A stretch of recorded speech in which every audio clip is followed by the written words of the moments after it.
We are going to have a busy day. I think there is a lot going on with Washington. It's funny. We were just talking to Valdez because I guess people were mad at him this morning. He said something on the Junks that he's not expecting this huge spending spree to happen for the Commanders. And I say this as I got Commander Hef sending me something about the Chargers. This is one I actually believe. If you just look at the Chargers salary cap situation and Joey, which Bosa is on the Chargers? Joey, right? Nick's on the Niners. Yeah, I think it's Joey, yeah.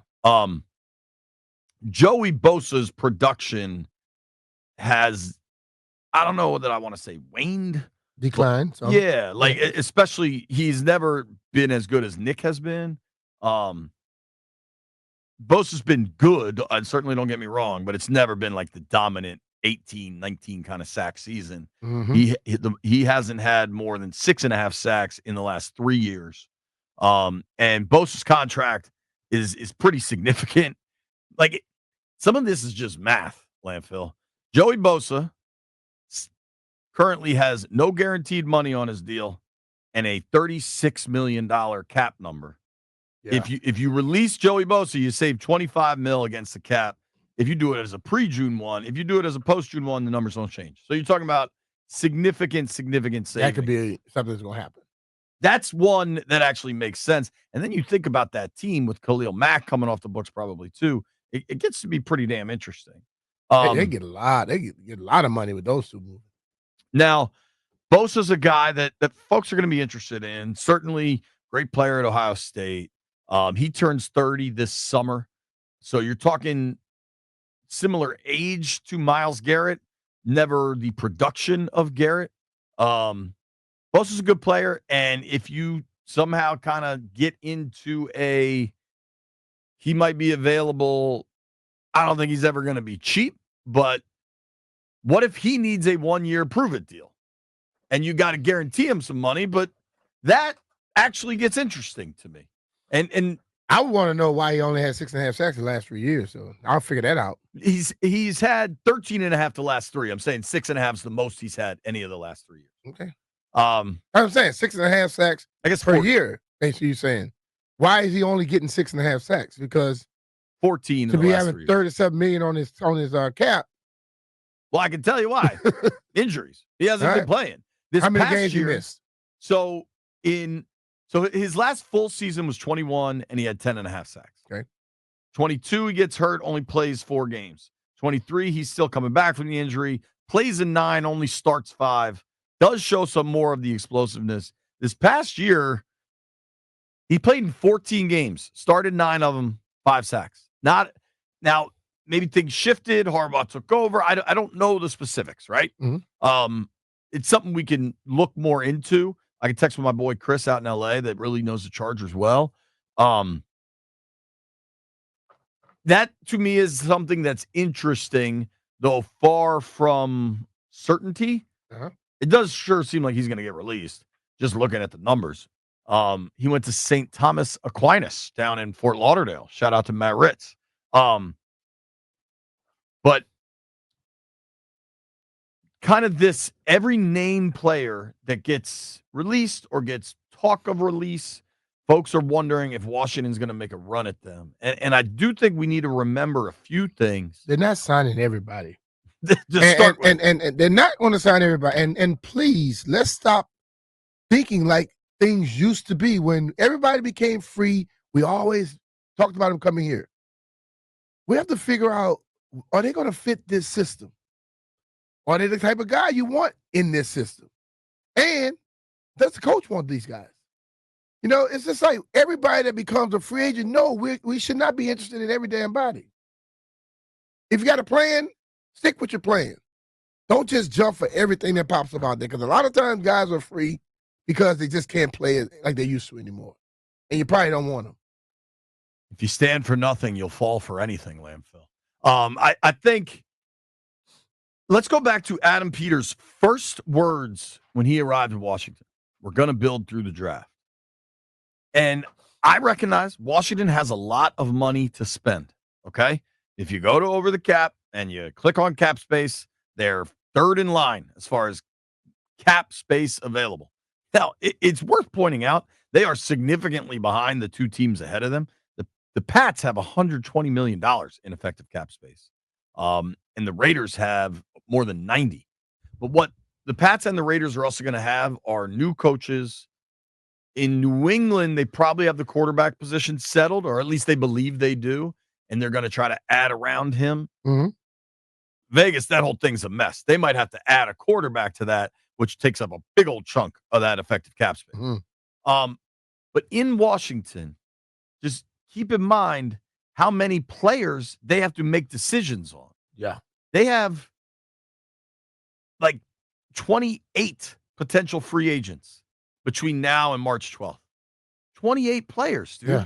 That is a ton. And some of them they're going to sign back. Right. So of that cap space, like just keep in mind, people will call in and tell us which guys, De'Ami Brown, Zach Ertz, Bobby Wagner, Jeremy Chin, whoever it is you want them to bring back definitively, that eats into that money. So it's not going to be, oh my gosh, a sailor just got out of port with $100 in his pocket and there's a casino. Like it's not going to be like that. And I think folks just got to be kind of cognizant of that. Be patient. Don't jump at everyone that becomes free. It doesn't mean just because they're free, Washington may not be interested in some of them. Totally. And I think they really want to build through the draft. Also, if you look at the draft capital Washington's put together, 3 picks in the top 80, which has real value. 29, 61, 79. 79 is the one they got from the Dolphins.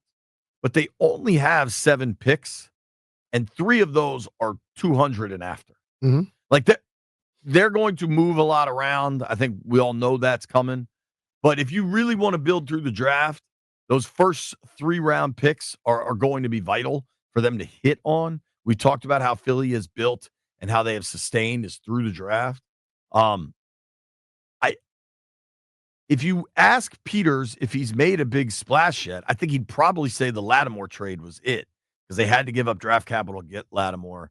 They believe they have a true star, CB1 in the building. Mm-hmm. And when he gets healthy and gets familiar with everything, that's going to impact them significantly. Yeah. So, you got to try to put that Lattimore piece in your brain talking about this year. Everybody, I want to give Russell credit. Now, Ahmet's bringing lunch in, so I bet we'll actually see Russell today. Something tells me he'll pop up. Since you said that just now, he's definitely coming in. Russell has been very correct on this, that a lot of fans are very excited about the potential receivers available in free agency. One, I'm not so sure that these guys are even going to get to free agency. Higgins looks like he's going to get tagged. Godwin might get tagged. Mm-hmm. That doesn't mean there aren't other receivers. I think you're shopping in a different tier anyway. And I think a guy like Christian Kirk, a guy like Darius Slayton, Nick Westbrook-Akine, I think those guys will be interesting. They got to get a deal done with Terry. And I think what Terry has proven to be for this team, what Terry has proven to be as a wideout for Jaden, getting McLaurin's deal done is an extension can make his number lower. Totally. This year. Absolutely. Yeah. Not to mention, you probably don't want to go into next year. If you get an extension done now, you're paying him he's not taking a huge discount, but you're paying him at current receiver prices, and you're giving him an extension so you get the current year left on this deal at 25. Mm-hmm. Receivers are now making 35, 40. Yeah. I mean, when Chase eventually signs, it'd be close to 40, yeah. So if you what they look at is average annual value. So if you're able to get an extension, say you add 2 more years, you guarantee this year, you guarantee next year, and you got to guarantee 60, 58. Mm-hmm. That's $58 million guaranteed in Terry's account. He just got married. He'll take that. He'll take that, yeah. And you're locking this in at way less prices. Remember Chase asked for 1 penny more than Jefferson? Yeah. And they didn't bite on that. They're going to regret that when that number hits. Believe me. That organization has proven to be the joke we all believed they were. They are. the way Not they've were, handled they are. Yeah. Or have been. That's the Bengals. Yeah. Washington, in 1 year with Peters at the helm, looks like a very different organization than we're used to seeing, and I think they will get the right moves done. Terry, you got time on. That's not something that has to happen by March 12th, but just keep that in mind with all the crazy wide receiver conversation. All the people that keep telling me on Facebook they want to trade for Tyreek. Like, They want everybody that they think is going to be free. right. You got to get to the point where you stop being like that.